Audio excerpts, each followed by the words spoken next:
মামু কলা সি মাটি বিচাৰ কৰে ইয়াত যদি সি কেইদিনমান পিছত বেয়া মানুহ এটাৰ বিক্ৰী কৰি দিয়ে এই ফেমিলি বিলাকৰ কেনেকুৱা থাকিব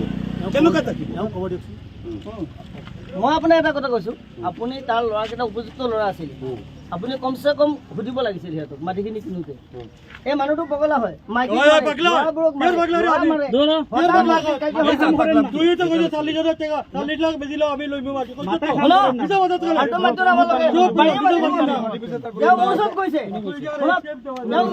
মাটি বিকিবৰ কাৰণে মই কৈছো আপুনি আপোনাৰ ল'ৰাকেইটা খোৱা বোৱা নিজে বাড়াবাড়ি বেশি বাড়াবাড়ি কৰি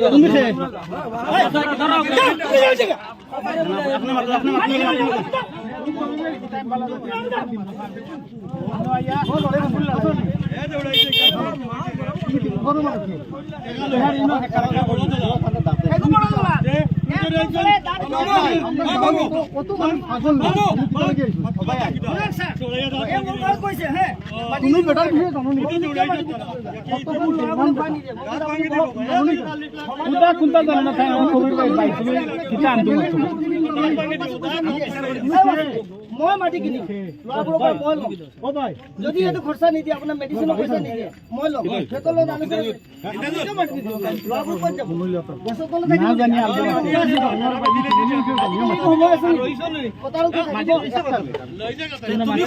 মাটি তুমি লৈবা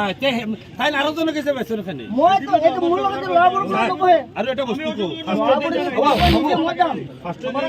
যেতিয়া মই বিচাৰত গৈছিলো এওঁক মাতিছিলো এনেকুৱা মাটি তেতিয়া মোক ষ্টেটমেণ্ট দিছে সি 90 লাখ টকা মানুহজনক দি দিছে পিছত যেতিয়া আকৌ মাতিছো তেতিয়া সি 42 লাখ টকাৰ খালি স্লিপ মোক দিছে তাও এইটো যদি স্লিপ দেখে তেনেহ'লে দেখিব ইয়াত খেলি মেলি বহুত আছে সি 90 লাখ টকা দিছে পিছত আকৌ উল্টি থাকে উল্টি গ'লে কেনেকুৱা সি 90 লাখ টকা আগত কৈছে খেলি পিছত আকৌ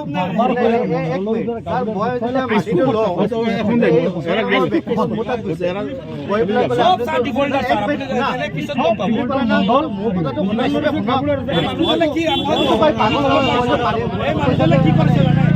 দখল লৈ লোৱা যদি দখল হৈ যায় তেনে মোক পইচা